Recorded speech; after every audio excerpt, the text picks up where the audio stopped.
नमस्ते। आज बात करते हैं महाराष्ट्र के एक बहुत ही अजीब मामले की।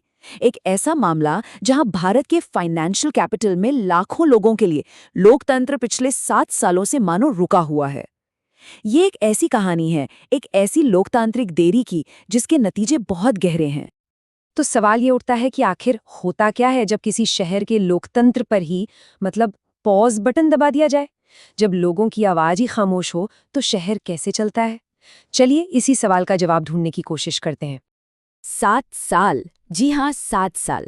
ये सिर्फ कोई आंकड़ा नहीं है, ये उन सालों की गिनती है जो महाराष्ट्र के बड़े बड़े शहरों ने बिना किसी चुने हुए स्थानीय प्रतिनिधि के गुजारे हैं। 7 साल एक बहुत लंबा इंतजार होता है। तो चलिए थोड़ा और गहराई से समझते हैं इसको। ये कोई एक दो शहरों की बात नहीं है, नहीं। राज्य की कुल 29 नगर पालिकाओं में, और इसमें मुंबई की बीएमसी भी शामिल है। 7 साल से कोई चुना हुआ निकाय ही नहीं है। सारा प्रशासन अफसरों के हाथ में है, जनता के नुमाइंदों के नहीं।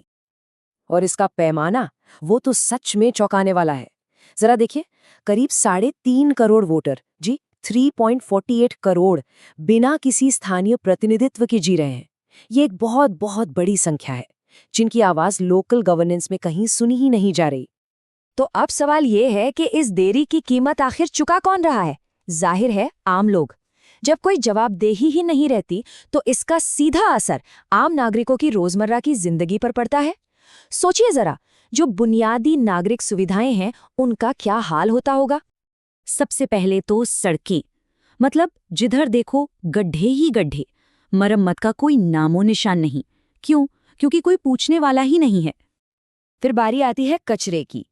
शहरों में कूड़े के अंबार लगे हुए हैं। जो वेस्ट मैनेजमेंट का पूरा सिस्टम है वो पूरी तरह से कह सकते हैं चरमरा गया है। और सबसे जरूरी चीजों में से एक, पानी। घरों में पानी की सप्लाई का कोई भरोसा नहीं, कब आएगा कब नहीं। इससे लोगों को कितनी भारी परेशानी हो रही होगी इसका अंदाजा लगाना भी मुश्किल है। तो कुल मिलाकर बात यह है कि जब कोई चुना हुआ प्रतिनिधि नहीं होता तो नागरिक सेवाएं एक तरह से ठप पड़ जाती हैं। सड़कें टूट जाती हैं, हर तरफ कचरा जमा होता है, पानी की किल्लत बढ़ जाती है, प्रशासन दिशाहीन हो जाता है, और जितने भी डेवलपमेंट के प्रोजेक्ट्स हैं वो सब के सब रुक जाते हैं। तो सवाल फिर वही है कि आखिर ये 7 साल की देरी हुई तो हुई क्यों? इसके पीछे के कारण क्या थे? जवाब सीधा है, बहाने और पॉलिटिकल गेम्स। चलिए इस पूरी उलझन को थोड़ा सुलझाते हैं। ये जो टाइमलाइन है ना, ये अपने आप में पूरी कहानी बयां करती है। देखिए, 2017 में कार्यकाल खत्म हुए, तब से लेकर आज तक सरकारें बदलती रहीं। पहले बीजेपी शिवसेना, फिर आई महाविकास अघाड़ी, और फिर बीजेपी और शिवसेना के अलग अलग फैक्शंस। लेकिन एक चीज जो नहीं बदली वो था चुनावों का टलना। इससे एक बात तो साफ हो जाती है कि इस देरी की जिम्मेदारी किसी एक पार्टी की नहीं बल्कि सबकी है। तो खैर, 7 साल के लंबे इंतजार के बाद दिसंबर 2025 में चुनाव की घोषणा तो कर दी गई, लेकिन क्या ये समाधान खुद नई समस्याएं पैदा कर रहा है? क्योंकि ऐसा लग रहा है कि चुनाव कराने की जो ये पूरी प्रक्रिया है इसमें भी कई खामियां हैं। जरा चुनाव के शेड्यूल पर नजर डालिए। 23 दिसंबर से नॉमिनेशन शुरू और 15 जनवरी को वोटिंग। ये पूरा का पूरा टाइम क्रिसमस, न्यू ईयर और छुट्टियों का मौसम है। क्या उम्मीदवारों और पार्टियों को तैयारी के लिए पूरा समय दिया गया है? ये तो एक बहुत ही जल्दबाजी में बनाया गया शेड्यूल लगता है। और ये तो विडंबना की हद है। एक तरफ डिजिटल इंडिया और स्मार्ट सिटी के बड़े बड़े नारे हैं, और दूसरी तरफ हकीकत ये है कि उम्मीदवारों को अपना नॉमिनेशन सिर्फ ऑफलाइन, दफ्तर जाकर कागजों पर ही जमा करना होगा। साल 2025 में भी कोई ऑनलाइन सुविधा नहीं। इसे आयरनी नहीं कहेंगे तो और क्या कहेंगे। अब एक और बड़ा संवैधानिक मुद्दा सामने आता है, और वो है आरक्षण का। नागपुर और चंद्रपुर जैसे शहरों में चुनाव के लिए जो आरक्षण का कोटा तय किया गया है वो 50% की संवैधानिक सीमा को पार कर गया है। ये सीधे सीधे सुप्रीम कोर्ट के दिशा निर्देशों का उल्लंघन हो सकता है।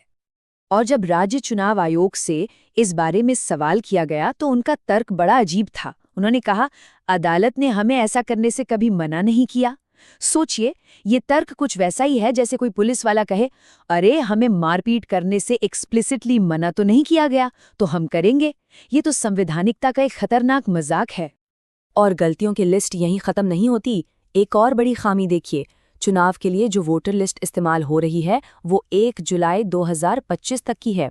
इसका सीधा सीधा मतलब ये है कि पिछले 6 महीनों में जो भी युवा 18 साल के हुए हैं, जो नए वोटर बने हैं, वो सब वोट देने के अपने अधिकार से वंचित रह जाएंगे।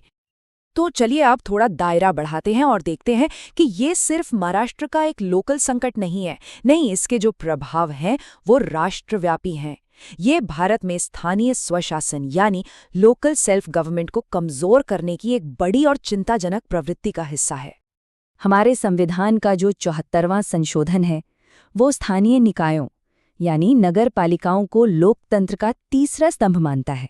मतलब इनकी भूमिका बहुत अहम है। इनका असली मकसद है जमीनी स्तर पर लोगों की भागीदारी को पक्का करना और स्थानीय समस्याओं को सीधे सीधे हल करना। लेकिन महाराष्ट्र में यही तीसरा स्तंभ पिछले 7 सालों से मानो गिरा हुआ है। असल में महाराष्ट्र की जो ये हालत है वो पूरे भारत में अर्बन गवर्नेंस के सामने खड़ी चुनौतियों का सिर्फ एक लक्षण है। दिक्कतें हर जगह हैं।